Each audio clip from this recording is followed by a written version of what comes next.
Morning girls.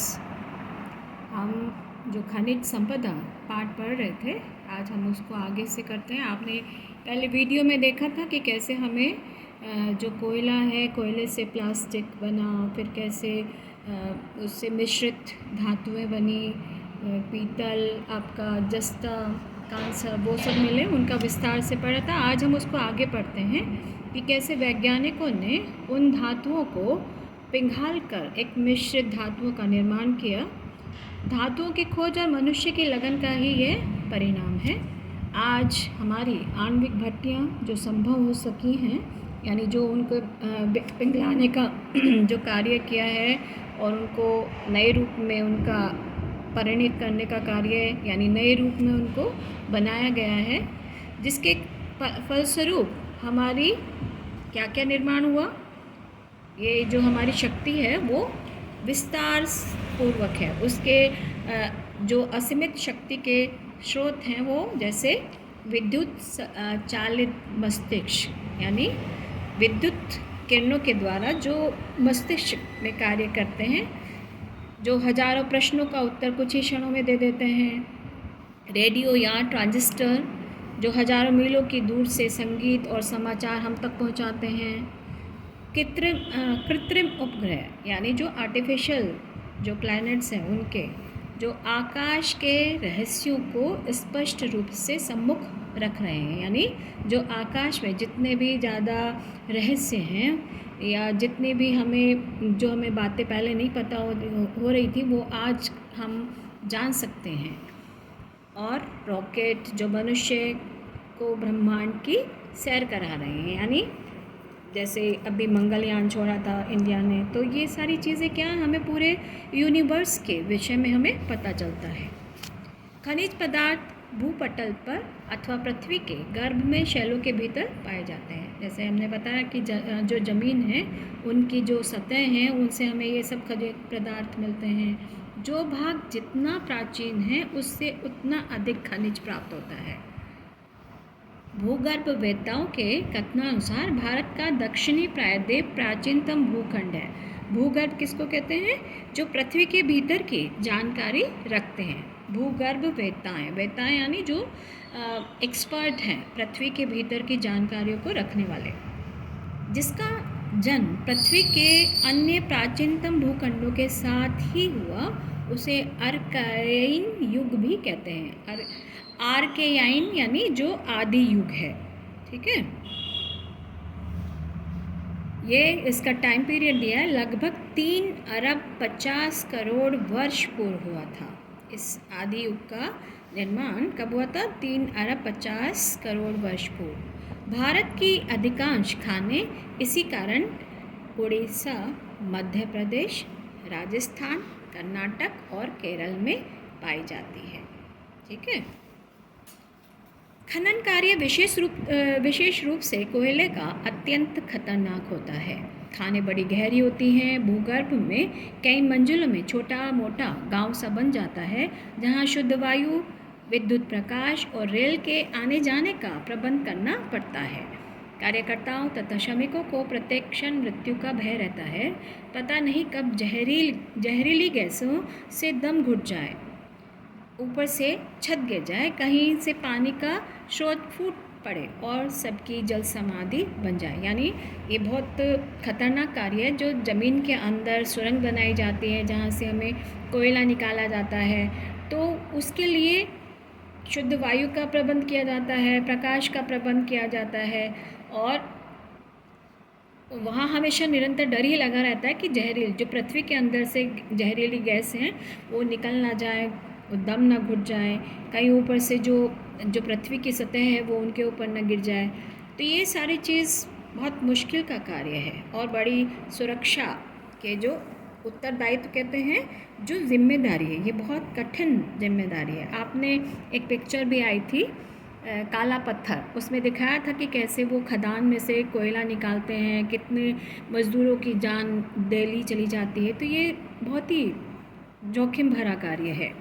Bharat सरकार ने खनिज उद्योग को सफल बनाने के लिए पंचवर्षीय योजनाओं के अंतर्गत कई संस्थाओं की स्थापना की। पंचवर्षीय योजना कहते हैं 5 साल तक जो योजनाओं को पूरा करना होता है, टाइम पीरियड होता है, जिसमें भारतीय खनन विभाग, भारतीय भूगर्भ निरीक्षण संस्थान, राष्ट्रीय धातु प्रयोगशाला उल्लेखनीय है। जो खनन विभाग है उसको कहते हैं माइनिंग, और भूगर्भ निरीक्षण कहते हैं जो जियोलॉजी है, यानी पृथ्वी के नीचे की सतह का जो विस्तार से जानकारी जुटाई जाती है, और नेशनल मेटल लेबोरेटरी, ये सब क्या है, इन सब कार्यों को पूरा करने में हमारी मदद करती है। इसके अतिरिक्त महत्वपूर्ण खनिजों का सर्वेक्षण तथा विकास करने के लिए राष्ट्रीय खनिज विकास निगम की स्थापना की गई है। इन सब की जानकारी रखने के लिए किसका स्थापना की गई? राष्ट्रीय खनिज विकास निगम। ठीक है। किसी भी खनिज के सही आंकड़ों के अभाव में खनिज भंडार का वास्तविक अनुमान लगाना बहुत ही कठिन हो जाता है। जब तक हमें पूर्ण जानकारी नहीं होती तो हम उसके विषय में विस्तृत जानकारी रखना हमारे लिए बहुत कठिन कार्य हो जाता है। परंतु सच तो यह है कि इसके उत्पादन में कितनी ही मितव्ययिता बरती जाए, पृथ्वी का वर्तमान खनिज भंडार कभी न कभी समाप्त होगा ही। फिर भविष्य में क्या होगा, यह वैज्ञानिकों के लिए कठिन समस्या बनी। मितव्ययिता कहते हैं यानी बहुत कम खर्च, यानी हमें हर चीज़ का जो प्रयोग करना होता है वो तरीके से करना होता है, यानी उसका बर्बादी नहीं करनी होती है। तो ये एक प्रश्न है कि जब ये भंडार ख़त्म हो जाएंगे तो हमारे वैज्ञानिकों के लिए कितनी एक कठिन प्रश्न है कि कैसे आगे का निर्वाह होगा। उम्मीद है आपको ये समझ आ गया होगा। अभी हम इसकी एक्सरसाइज कर लेते हैं। प्लास्टिक किससे बनाया जाता है? प्लास्टिक कोयले से बनाया जाता है। आज की भौतिकवादी सभ्यता की आधारशिला क्या है? आज की भौतिकवादी सभ्यता की आधारशिला खनिज है। आदिम निवासी ने आग कहाँ से प्राप्त की? आदिम निवासी ने पत्थर, जब पत्थर टकराए थे तो उससे उसने आग, चिंगारी निकाली थी तो उसने आग प्राप्त की। लोहा सर्वप्रथम कहाँ से मिला? लोहा हमें सर्वप्रथम जो उल्कापात होते हैं उनसे मिला। ठीक है, ये तो थे आपके मौखिक प्रश्न, ये आप अपनी बुक में ही कर लेंगे। अब है लघुत्तरीय प्रश्न, लिखित प्रश्न। कोयले से कौन कौन सी चीज़ें बनाई जाती हैं? कोयले से बटन, ब्रश, नैप्थलीन, अनेक प्रकार के सुगंधित तेल तथा नायलॉन और डेकरोन जैसे वस्त्रों का निर्माण होता है। ये आपका पेज नंबर 30 पर है।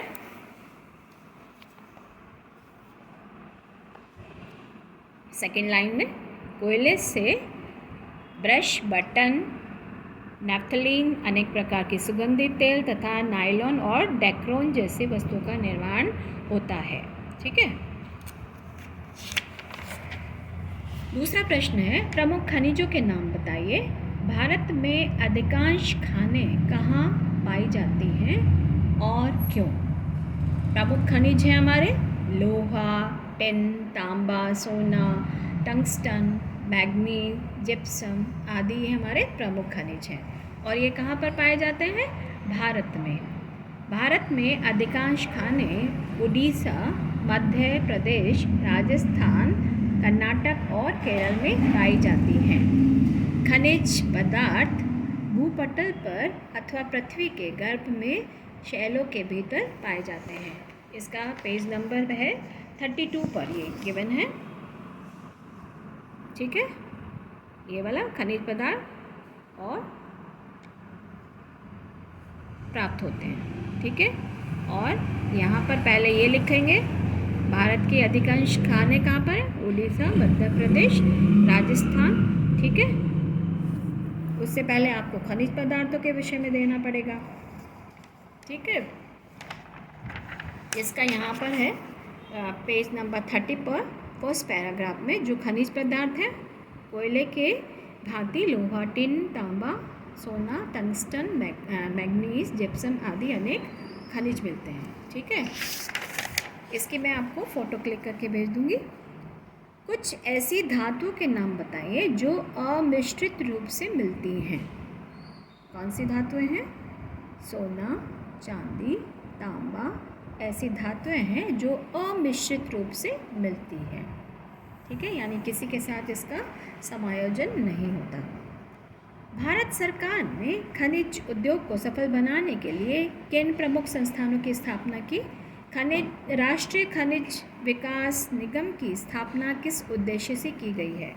यह है पेज हमारा 32 पर सेकेंड लास्ट पैराग्राफ। भारत सरकार ने खनिज उद्योग को सफल बनाने के लिए पंचवर्षीय योजनाओं के अंतर्गत कई संस्थानों की स्थापना की है, जिसमें भारतीय खनन विभाग, भारतीय भूगर्भ निरीक्षण संस्थान, राष्ट्रीय धातु प्रयोगशाला उल्लेखनीय हैं। इसके अतिरिक्त महत्वपूर्ण खनिजों का सर्वेक्षण तथा विकास रखने के लिए राष्ट्रीय खनिज विकास निगम की स्थापना हुई है। तो ये पूरा सेकेंड लास्ट पैराग्राफ आ जाएगा। उम्मीद है आपको समझ में आ गया होगा। इसी के साथ हम विराम लेते हैं। धन्यवाद।